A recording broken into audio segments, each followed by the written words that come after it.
स्वागत है दोस्तों आप सभी का आपके अपने YouTube channel future to you academy पर। और आज जो आप सभी के लिए टॉपिक लाए हैं हम वो चैप्टर नंबर 8 है, class 7th NCERT geography series जो हमारी चल रही है उसका चैप्टर नंबर 8 है, तो उसी के पढ़ेंगे हम।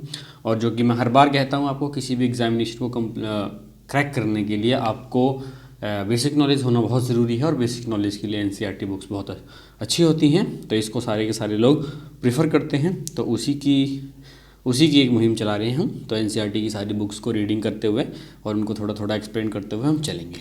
तो आपको अब हम सीधा टॉपिक की तरफ आते हैं, जो कि है हमारा टॉपिक है human environment interactions the tropical and the subtropical reason.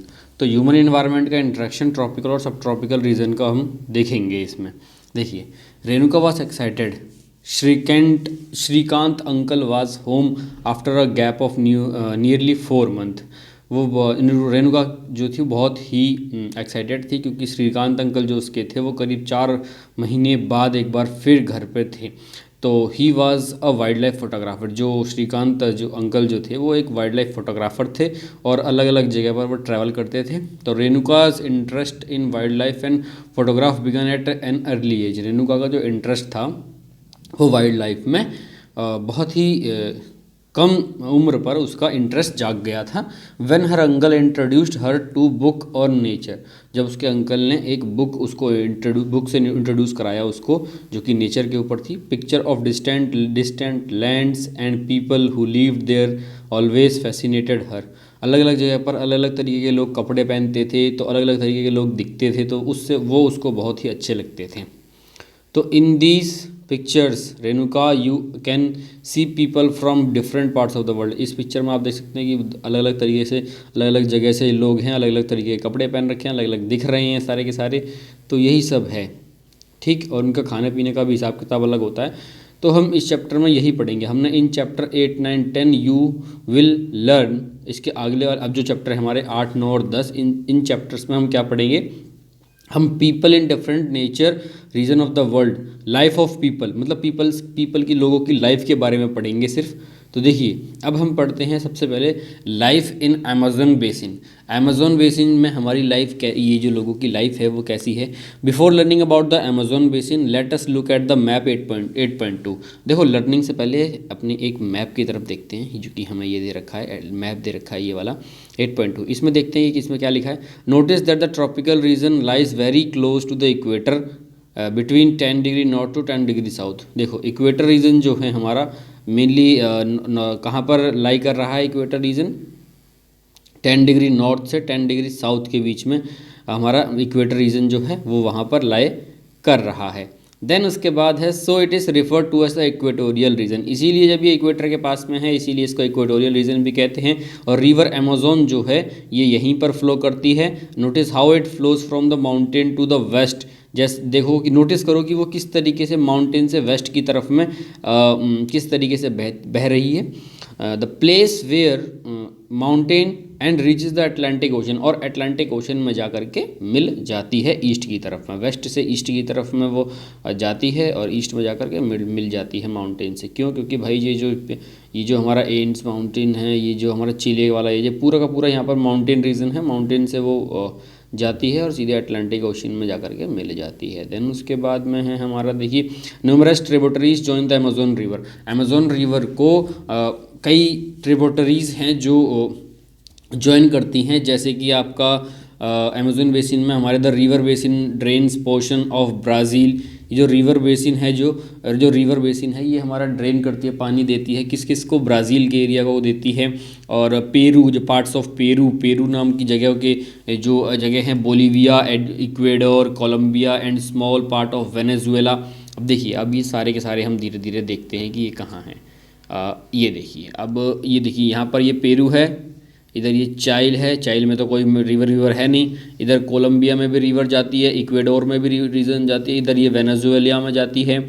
और ये अमेजोन बेसिन हमारी है, तो ये ब्राज़ील में भी है। तो ये सारे के सारे रीजन हैं जहाँ पर ये अमेजोन बेसिन हमारा पानी देती है।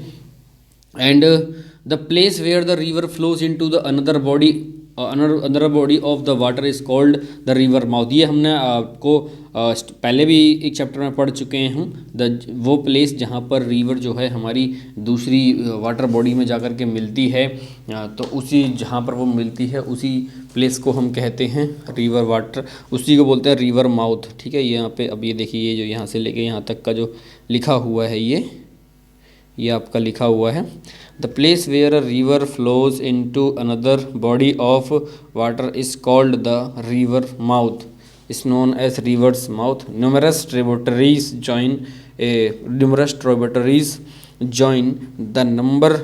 the Amazon River to form the Amazon Basin. कई ट्रिब्यूटरीज एक साथ मिलती हैं अमेज़न रिवर में ताकि अमेज़न बेसिन को बनाएं, जैसे कि the river basin drawn portion of Brazil का जो पोर्शन है वहाँ पर ये होती है, पार्ट ऑफ पेरू में ये आपको मिलेगी, बोलीविया में, इक्वेडोर में, Colombia, small part of the Venezuela, ये सारी की सारी जगह हैं जहाँ पर ये मिलेगी आपको।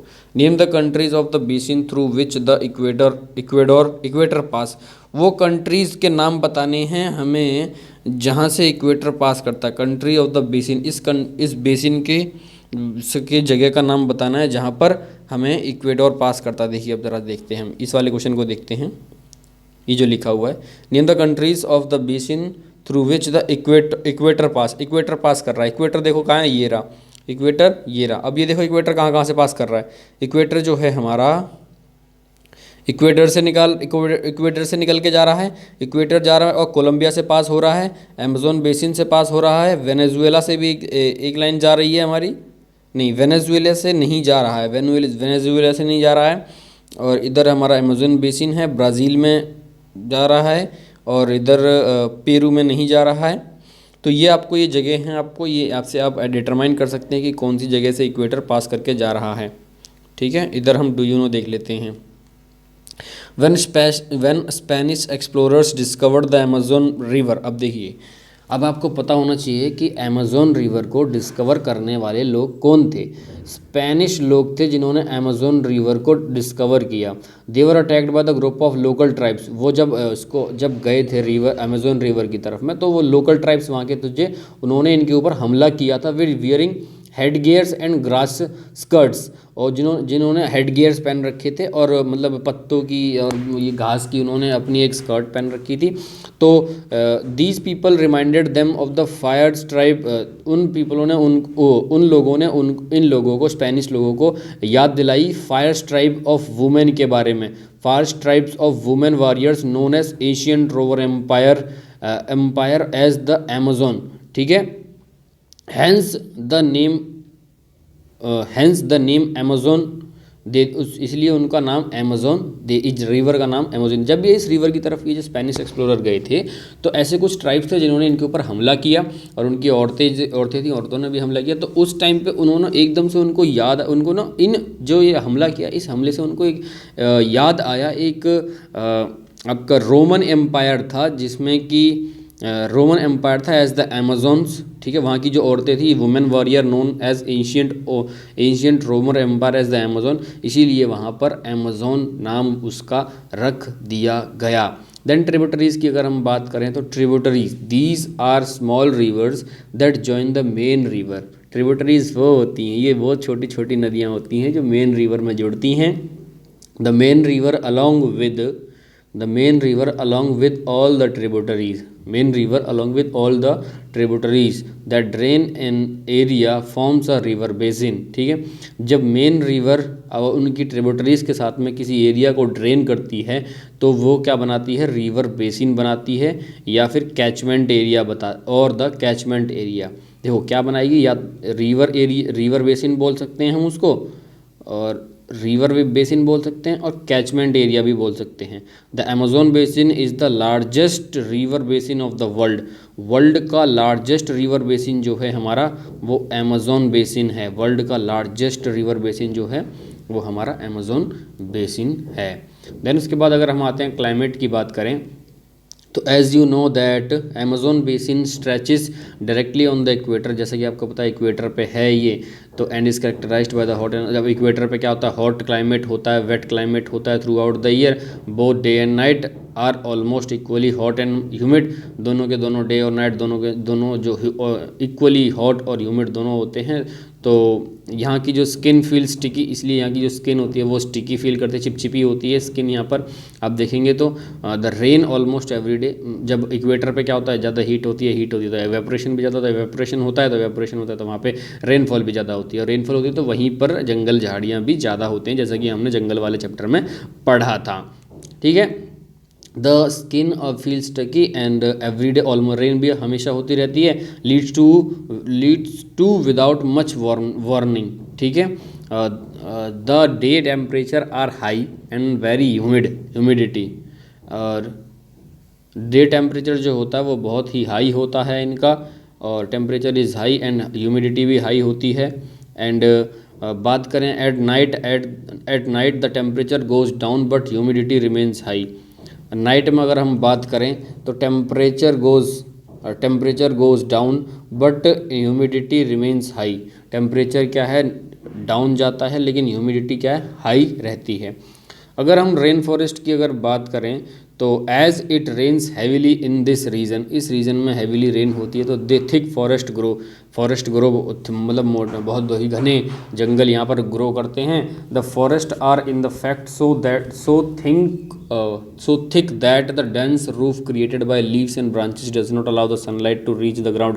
इतने मोटे फॉरेस्ट होते हैं ताकि इनके जो झाड़ियों से, वो पत्तों से इतनी एक मोटी परत बन जाती है, तो वो मोटी एक परत बन जाती है जिससे कि वो एक रूफ की तरह बिहेव करती है। ठीक है, और सनलाइट को ज़मीन तक पहुंचने नहीं देती है। तो द ग्राउंड रिमेन्स डार्क, इसीलिए ग्राउंड जो है वो हमारा डार्क और डंप रहता है। ओनली शेड टॉलरेंट वेजिटेशंस में grow here, orchids, bromeliads grow as the plant parasites. ठीक है, ओनली शेड टॉलरेंट वेजिटेशंस यहाँ पर उग सकती है, जैसे कि ऑर्चिड हो गया हमारा, देखिए एक मिनट में आपको दिखाता हूँ। ये ऑर्चिड हो गया, ब्रोमिलियाड्स हो गया, तो ये सारे के सारे प्लांट पैरासाइट होते हैं, ये आपके यहाँ पर उगते हैं।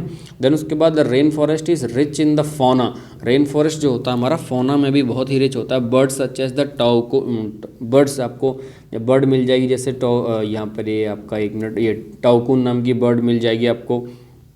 एंड अगर हम बात करें तो टाउकून नाम की बर्ड जो कि 8.4, ये हमारी टाउकून नाम की बर्ड मिल जाएगी। एंड इसके बाद लिखा हुआ है कि हमिंग बर्ड मिलती है आपको यहाँ पर। Birds of paradise with their brilliant coloured plumage, मतलब ऐसी आपको बर्ड्स मिलेंगी, जैसे कि अब ये टाउकून्स हो गई, हमिंग बर्ड हो गई, और कुछ ऐसी बर्ड मिलेंगी आपको जिनके ब्रिलियंट कलर होते हैं, बहुत अच्छे कलरफुल बर्ड्स मिल जाएंगे आपको। Oversized bills for eating make them different from the oversized beak. ठीक है, उनकी जो चोंच है वो बहुत ही ज़्यादा उनके शरीर के हिसाब से ज़्यादा बड़ी है, इसलिए उनको ये कुछ अलग डिफरेंट दिखती हैं। And commonly see in India bills eating make them different from the birds we commonly see in India. India में जो हम बर्ड्स को देखते हैं उनसे कंपेयर करें तो कुछ अलग दिखती हैं हमारी, इसी वजह से दिखती हैं क्योंकि उनकी जो चोंच वगैरह होती है वो कुछ ज़्यादा बड़ी होती है उनके आकार के हिसाब से। तो these birds also make loud sounds in the forest, यही जो बर्ड्स हैं ये लाउड साउंड्स भी फॉरेस्ट में करती हैं। एनिमल्स भी होते हैं कुछ, जैसे कि अब एनिमल्स की अगर हम बात करें तो मंकी है, स्लोथ है, आंट ईटिंग टपीड्स मिलेंगे आपको। ये देखिए आपको टपीड्स के बाद दिखाते हैं, ये जो है आपका ये आंट ईटिंग टपीयर है, ऐसी चीज़ें मिलती हैं आपको। And eating tapirs various species of reptiles की काफ़ी स्पीशीज मिल जाएंगी आपको। Snakes also thrive in the jungle, snakes भी मिल जाएंगे, और आपको क्रोकोडाइल, स्नेक्स, पाइथन्स अबाउंड, ये सारी की सारी चीज़ें भी मिल जाएंगी। एनाकोंडा भी आपको मिल जाएगा यहाँ पर। Boa constrictors are some of the species यहाँ पर हैं। And beside the basin is home to the thousands of species of insects, इनके अलावा thousands of species of insects भी आपको यहाँ पर ये इंसेक्ट्स के लिए भी एक बहुत ही अच्छा घर है ये। तो ये सारी चीज़ें भी यहाँ पर मिलती हैं। सेवरल स्पीशीज लाइक फिशेस भी मिलती हैं। फिशेस हमारी हो गई हैं, फिशेस मिल जाएंगी, जैसे फ्लैश ईटिंग पिराना फिश मिल जाएगी, is also found in this river. The basin is thus extraordinary rich in the variety of life found here. इसीलिए यहाँ पर ये जो बेसिन है बहुत ही वैरायटी ऑफ लाइफ आपको यहाँ पर मिल जाती है। ज़रा इनका डोयून देख लेते हैं। ब्रोमिलियाइड्स, अगर हम ब्रोमिलियाइड्स की बात करें तो bromeliads are the special plants which store water in their leaves. Animal like frogs use these pockets of water for laying their eggs. देखिए ब्रोमिलियाइड्स ये एक स्पेशल टाइप ऑफ प्लांट होता है जो कि अपनी लीव्स के अंदर पानी रखता है, और इस पानी का प्रयोग कौन करता है? इस पानी का प्रयोग हमारे फ्रॉग भाई साहब कर लेते हैं ताकि वे अपने अंडे वगैरह इसके ऊपर दे सकें। तो ब्रोमिलियाइड्स का एक स्पेशल टाइप ऑफ प्लांट है जिसकी अपनी पत्तियों में वो क्या करता है? पानी को स्टोर करता है, पानी स्टोर करता है, और उस पर इस पानी को कौन यूज़ करता है? इस पानी को यूज़ करने वाले हमारे फ्रॉग हैं। अब फ्रॉग यूज़ कर लेते हैं इसको, फ्रॉग के, ताकि अपने भी अंडे वंडे दे लेते हैं, इसके ऊपर हम अंडे वगैरह दे देते हैं। देन उसके बाद हम बात करें people of the rain forest. Rain forest की अगर हम पीपल्स की बात करें, रेन फॉरेस्ट के पीपल की अगर हम बात करें तो आपको people grow most of their food in small areas after clearing some trees in the forest. ठीक है, जो अपना खाना वगैरह बनाते हैं यहाँ के लोग, जो खाना वाना जो उगाते हैं बहुत ही कम एरिया में बनाते हैं, तब फॉरेस्ट को क्लियर करना पड़ता है उनको, तब जा कर के वे अपना उगा पाते हैं खाना वगैरह। While man Hunt and fish along man Hunt and fish along the reverse. लेकिन जो मैन होते हैं यहाँ पर मेनली जो मैन का जो काम है वो है फ़िश को हंट करना, और रिवर से फ़िश लेके मैन हंटिंग करता है, और फ़िश रिवर से फ़िश लेके आते हैं। Women take care of the crops. Women जो हैं यहाँ की वो क्रॉप्स का ध्यान रखती हैं। द मेनली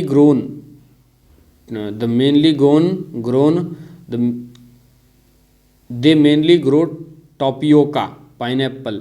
ये यहाँ पर ज़्यादातर मेनली लोग क्या उगाते हैं? टोपियोका उगाते हैं, पाइनएप्पल, स्वीट पोटैटो। ठीक है, as hunting and fishing are uncertain, it is the women who keep their family alive by feeding them the vegetable they grow. देखिए हंटिंग और फिशिंग जो है ये इतनी अनसर्टेन एक्टिविटीज़ है कि कभी हो सकता है कि आपको मिला भी कोई जानवर मारने को, और अभी हो भी सकता है ना भी मिले, और ऐसा भी हो सकता है कि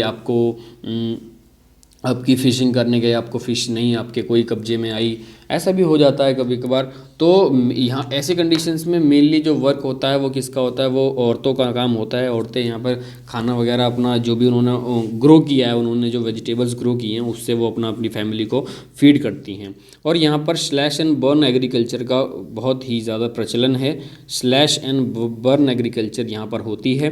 दे staple food in a manioc also known as cassava.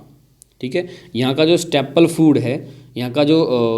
Food है, जो मेन फूड्स अगर इनका यहाँ पे कहा जाए तो ये यहाँ पे ज़्यादातर कसावा खाते हैं। Cassava that grows under the ground, जो कि ग्राउंड के अंदर, that grows under the ground like the sweet potato, like the potato की तरह वो ज़मीन के अंदर उगता है कसावा। ठीक है, they also eat queen ants and egg sacs. ठीक है, एग सैक्स। ठीक है, देखिए हाँ, ये जो है ईट क्वीन आंट को ये खा जाते हैं और एग खा लेते हैं उसके। कैश क्रॉप्स इनकी होती हैं, इनकी कुछ कैश क्रॉप्स होती हैं जैसे कि कॉफ़ी हो गई, मेज़ हो गया, कोकोआ हो गया, ये सारी की सारी चीज़ें यहाँ पर ये लोग उगाते हैं। The rain forest provide a lot of would for the houses. जो रेन फॉरेस्ट होते हैं वो हाउसेस के लिए बहुत सारा वुड वगैरह काफ़ी प्रोवाइड करते हैं। Some families live in thatched houses shaped like beehives. कुछ फैमिलीज ऐसी भी हैं जो जो आपकी थैच्ड हाउसेस में रहती हैं। They are other large apartment like houses called maloca. ठीक है, ये जो थैच्ड हाउसेस होते हैं ये कुछ इस तरीके के होते हैं। देर आर अदर, कुछ अलग तरीके के भी इनसे अलावा, थैच्ड हाउसेस से भी अलावा कुछ एक अलग तरीके के घर भी होते हैं, लार्ज हाउस भी होते हैं, जिनको हम कहते हैं, जिनको ये लोग कहते हैं मलोका कहते हैं। इनको क्या कहते हैं ये लोग? मलोका कहते हैं। ये देखो, ये जो टर्म्स होते हैं, इन टर्म्स का याद करना होता है मेनली बुक्स में, तो आपको ये होने चाहिए। तो मलुका कैसे नाम के घर होते हैं? ये मलोका जो घर होते हैं ये हमारे स्टीपली स्लेंटिंग रूफ होती है इनकी। इनकी रूफ जो होती है स्टीपली स्लेंटिंग होती है, जैसे एक झोपड़ी की होती है ना, तो झोपड़ी जैसी होती है इनकी जो इनकी जो रूफ होती है। तो अगर हम बात करें life of the people of the Amazon basin is slowly changing, अब इनकी जो लाइफ है वो धीरे धीरे चेंज होती चली जा रही है। In the older days the heart of the forest could be reached only by navigating the river. देखिए, the heart of the forest, forest के बीच में आप तभी जा सकते हैं या फिर कभी कहीं भी तभी जा सकते हैं जब आप रिवर को नेविगेट करेंगे, रिवर के हिसाब से चलेंगे, तो आप रिवर का रास्ता जो है उसी के हिसाब से आप नेविगेट कर सकते हैं इस पूरे अमेज़ोन में।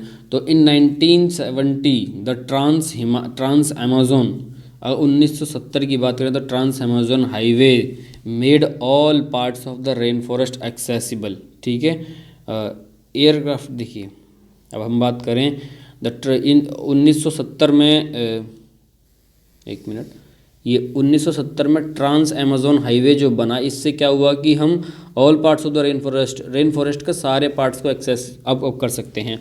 और एयरक्राफ्ट और हेलीकॉप्टर ने तो बहुत ही ज़्यादा काफ़ी हेल्प किया है आपके कि कहीं भी पहुंचने में इस अमेज़ोन की जो जंगल है उनमें। तो the indigenous population was pushed out from the area and forced to settle in new areas। जो इंडिजीनियस पॉपुलेशन जो होती थी वो क्या हुआ था, पोस्ट एरियाज, इस एरिया से अलग की गई और इसको अलग एक नई एरिया में जा कर के रहने को इसको फोर्स किया गया। Where they continue to practise their distinctive ways of farming, जहाँ पर इन्होंने अपने अलग अलग तरीके की फार्मिंग को करना शुरू कर दिया। जैसे कि the developed activities are leading to the gradual destruction of the biological diverse rain forest. जब जैसे एग्रीकल्चर का ये जो द डेवलपमेंट एक्टिविटीज़ जो हमारी हो रही हैं, तो उनसे क्या हो रहा है, उनसे ग्रेजुअली डिस्ट्रक्शन हो रहा है बायोलॉजिकल डाइवर्स रेन फॉरेस्ट का, बायोलॉजिकल डाइवर्स रेन फॉरेस्ट का डिस्ट्रक्शन होता चला जा रहा है। तो then it is estimated that a large area of the rain forest has been disappearing annually in the Amazon basin. इससे क्या एस्टिमेट करते हैं हम कि अमेज़न बेसिन के काफ़ी बहुत बड़ा एरिया आपका डिसअपियर होता चला जा रहा है, जंगल मतलब कटते चले जा रहे हैं। You can see that this destruction forest has much wider implications in see 8.6 जो है आपका ये 8.6, ये देखिए आप देख सकते हैं। पहले जंगल कुछ इतना था, ठीक है, पहले जंगल कुछ इतना था, देन थोड़े दिनों बाद इतना हो गया, फिर थोड़े दिनों बाद इतना हो गया। तो देख सकते हैं कि पेड़ों की मात्रा जो है वो कम होती चली जा रही है यहाँ से। तो the top soil is washed away, जब पेड़ कम हो रहे हैं तो उनको जो सॉइल है ऊपर की उसको पकड़ के रखने के लिए भी कोई चीज़ नहीं है। अब जब पकड़ कर रखने के लिए कोई चीज़ नहीं तो फिर वो क्या होगा, वहाँ की जो टॉप सॉइल है वो वॉश्ड अप हो जाएगी और वहाँ पर जो ज़मीन हो जाएगी वो ज़मीन हो जाएगी ख़राब। ठीक, देन उसके बाद हम आ जाते हैं अपने life in Ganga Brahmaputra basin. अपनी गंगा ब्रह्मपुत्र बेसिन की अगर हम बात करें तो the tributaries of river Ganga and Brahmaputra together forms the Ganga Brahmaputra basin. ठीक है, रिवर गंगा की जो है ट्रिब्यूटरीज हैं, रिवर गंगा और ब्रह्मपुत्र की जो ट्रिब्यूटरीज हैं दोनों मिल करके गंगा ब्रह्मपुत्र बेसिन बनाती हैं। ये हमारा इंडियन सब कॉन्टिनेंट में मिलता है। The basin lies in the subtropical region that is situated between the 10 degree north to 30 degree north. ठीक है, ये जो बेसिन है हमारा इंडियन सब कॉन्टिनेंट सब ट्रॉपिकल रीजन में मिलता है, जो कि 10 डिग्री नॉर्थ से लेकर के 30 डिग्री नॉर्थ लैटिट्यूड में स्थित है। देन उसके बाद हम बात करें तो ट्रिब्यूटरीज ऑफ रिवर की जो आपकी ये जो गंगा ब्रह्मपुत्र रिवर की जो ट्रिब्यूटरीज हैं वो कौन सी हैं, हमारी रिवर गंगा है, ठीक है, घाघरा है, सोन नदी है, सोन नदी है, चंबल नदी है, गंधक नदी है, कोसी नदी है। ये सारी की सारी क्या हैं, ट्रिब्यूटरीज हैं। The tributaries of river Ganga like Ghaghara, the Son, the Chambal, the Gandak, the Kosi and the tributaries of Brahmaputra drain it. ठीक है। Look at the atlas and find the names of some of the rivers of the river Brahmaputra, ठीक है। आपको Atlas में देखना है और कुछ ब्रह्मपुत्र रिवर की आपको ट्रिब्यूटरीज के बारे में जानना है। The plain of the Ganga and the Brahmaputra the mountains and the foothills of the Himalaya and the Sundarban deltas are main features of the basin. अब इस बेसिन में मेन फीचर्स कौन कौन से हैं? फीचर्स हमारे कौन कौन से हो गए? इसमें आपको गंगा ब्रह्मपुत्र में आपको माउंटेन मिलेंगे, फुट हिल्स मिलेंगे, और हिमालय का जो Sundarban delta foot hills of Himalaya हैं, सुंदरबन डेल्टा जो हैं, ये सारे के सारे इसी में गंगा ब्रह्मपुत्र बेसिन में आते हैं। ऑक्सबो लेक भी मिल जाएंगे आपको। Oxbow lakes dot the plain areas the areas is dominated by monsoon climate. इस एरिया में ज़्यादातर जो है जो रेन होती है वो मानसून क्लाइमेट की वजह से आती है। और the monsoon brings rain from the mid June to mid September. Monsoon जो है हमारा मिड जून से लेकर के मिड सितंबर तक ये लेके आता है मानसून विंड्स को लेकर के आता है और हमारी बारिश वगैरह करवाता है। The summer are hot and winter are cool. जो समर जो यहाँ की समर जो होती हैं वो बहुत ही गर्म होती हैं और विंटर जो होती है वो बहुत ही कूल होती हैं। Look at the map 8.8 find out the states in which the Ganga Brahmaputra basin lies. आपको 8.8 पे देख जाना है। ये देखिए ये आपका 8.8 है और आपको स्टेट्स बतानी है वो जहाँ जहाँ से ये गंगा ब्रह्मपुत्र बेसिन जो है हमारा ये लाई करता है, वो सारी की सारी स्टेट्स के नाम बताने हैं। देन उसके बाद हम बात करें the basin area has varied topography. जो बेसिन एरिया है उस पर टोपोग्राफी भी अलग अलग तरीके की है। जैसे the environment plays a dominant role in the destruction of the population, ठीक है। इन्वायरमेंट काफ़ी प्ले करती है रोल अपना कि distribution of the population, sorry destruction नहीं है, डिस्ट्रीब्यूशन है। पॉपुलेशन का डिस्ट्रीब्यूशन के लिए आपकी टोपोग्राफी और इन्वायरमेंट दोनों बहुत ही बड़ा रोल प्ले करते हैं। The mountain areas with the steep slopes have inhospitable terrains, ठीक है। माउंटेन एरियाज जिनकी बहुत ही खड़ी स्लोप है, तो इनका क्या है कि यहाँ पर इनहॉस्पिटेबल टेरेन्स आपको मिलेंगे जहाँ पर हॉस्पिटल वगैरह बहुत कम मिलेंगे। Therefore less number of people live in the mountain area. इसी वजह से जब वहाँ पर सुविधा नहीं बन पाती है तो इसी वजह से वहाँ पर लोग भी बहुत ही कम रहते हैं। Therefore less number of people live in the mountain areas of the Ganga Brahmaputra basin. The plain area provide the most suitable land for human habitation. Plain area जो होता है वहाँ पर मोस्ट सुटेबल लैंड आपको मिलता है ह्यूमन हैबिटेशन। इंसानों के जीने के लिए प्लेन एरिया बहुत ही अच्छा होता है, सुटेबल लैंड होता है। इसी वजह से वहाँ पर आपको पॉपुलेशन भी बहुत ज़्यादा मिलेगी, वहाँ पर एग्रीकल्चर भी आपका ज़्यादा मिलेगा। The soil is fertile, agriculture is the main occupation of the people. Soil बहुत फर्टाइल होती है और जो आपका एग्रीकल्चर जो होता है वो मेन ऑक्यूपेशन होता है लोगों का। और बात करें फ्लैट लैंड यहाँ पर होता है और available in to grow crops. The density of population is of the plain is very high. Plain का डेंसिटी बहुत हाई होता है। ये सारी चीज़ें हम पहले पढ़ चुके हैं, बस ये दोबारा रिवीजन हमारा होता चला जा रहा है। वही सेम चीज़ें आपकी दोबारा लिख के आ रही हैं। The main crop is paddy. यहाँ की जो मेन क्रॉप्स आपकी मिलेगी, जब जहाँ पानी ज़्यादा होता है, चावलों को चाहिए पानी उगने के लिए, चावलों को चाहिए ज़्यादा पानी। अब ज़्यादा पानी मिलेगा तो मतलब अब ऐसे एरियाज़ में पैडी बहुत आसानी से उगा सकते हैं हम, तो यहाँ पर चावल ज़्यादा उगाया जाता है। Since cultivation of a paddy require sufficient water it grows in the area where the amount of rainfall is high. अब जैसा कि हमको पता है कि चावल को पानी की बहुत ही ज़्यादा ज़रूरत होती है, ज़्यादा पानी लेता है, ज़्यादा पानी चाहिए होता है चावलों को उगने के लिए, तो यहाँ पर इस एरिया में पानी भी ज़्यादा होता था और ये ऐसी जगह पर ही उगता है जहाँ पर रेनफॉल ज़्यादा होती हो। जैसे कि अब wheat, maize, sorghum, gram and the millets are other crop that grown. इसके अलावा भी कुछ अलग क्रॉप्स मिलती हैं, जैसे वीट हो गई है हमारी, मेज़ हो गई, सोरगम हो गई, ग्राम हो गई, मिलेट हो गई। ये सारी की सारी जो क्रॉप्स हैं ये भी यहाँ पर उगाई जाती हैं। कैश क्रॉप्स भी उगाई जाती हैं, जैसे शुगर केन हो गई, जूट हो गई, ये सारी की सारी कैश क्रॉप्स हो गई। बनाना प्लांटेशन यहाँ पर आपको देखने को प्लेन में मिलेगा। वेस्ट बंगाल और असम की जो वेस्ट बंगाल और असम की अगर बात करें तो वहाँ पर टी प्लांटेशन बहुत होता है। Silk is produce through the cultivation of silk worms in the part of Bihar and Assam. अब सिल्क भी यहाँ पे मिलेगा आपको, बिहार और असम का जो एरिया है वहाँ पर आपको सिल्क भी काफ़ी मिलेगा। In the mountain and the hills we get slopes where the slopes are gentle, crops are grown on terraces. जहाँ पर कि आपकी माउंटेन एरियाज़ में स्लोप्स जो कि हैं जेंटल होती हैं, वहाँ पर क्रॉप्स आपकी टेरेसिस के हिसाब से क्रॉप्स आपकी उगाई जाती हैं।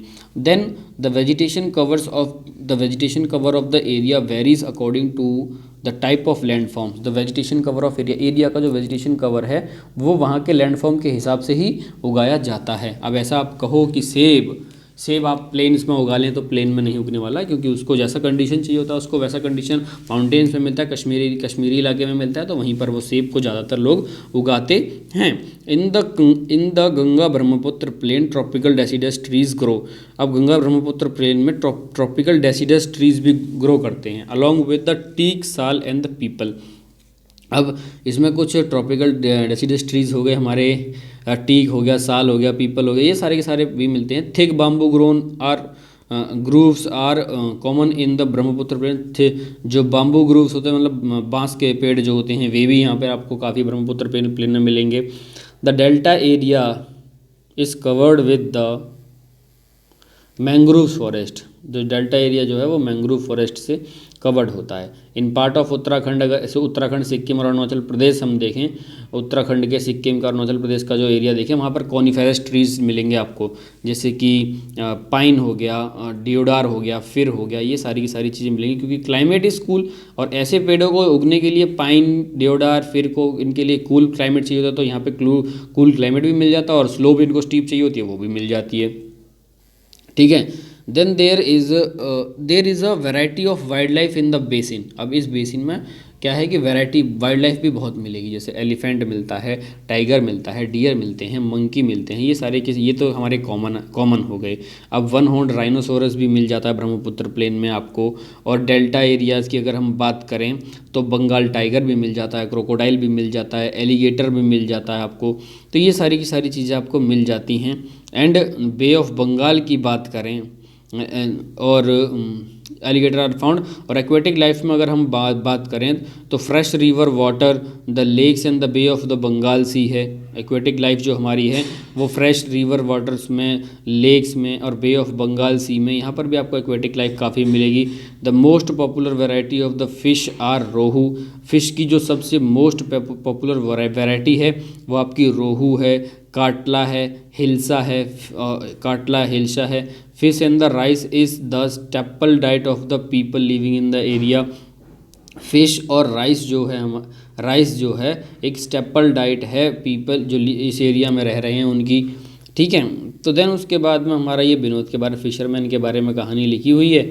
और इधर ये आपको डू यू नो ज़रा देख लेते हैं। इधर वाला टेरेसिस कौन से होते हैं, तो terraces are built on the steep slopes और to create the flat surface. देखो फ्लैट सरफेस बनाए जाते हैं और वहाँ पर टेरेसिस बनाए जाते हैं।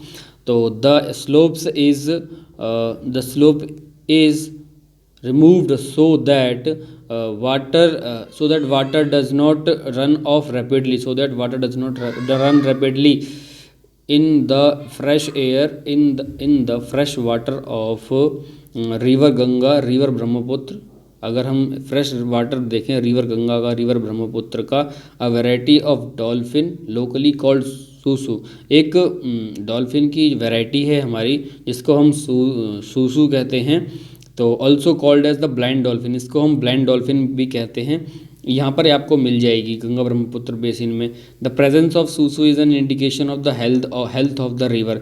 अब ये जो आपकी डॉल्फिन मिलती है ब्लाइंड डॉल्फिन, इसकी वजह से हमको ये इंडिकेशन मिलता है कि हमारा जो हेल्थ है, हमारी जो वाटर बॉडीज़ की जो हेल्थ है, गंगा ब्रह्मपुत्र बेसिन की हेल्थ है वो कितनी अच्छी है, क्योंकि ये अच्छी जगह पर ही मिलती है। The untreated industrial and the urban waste with the high amount of chemicals are killing the species.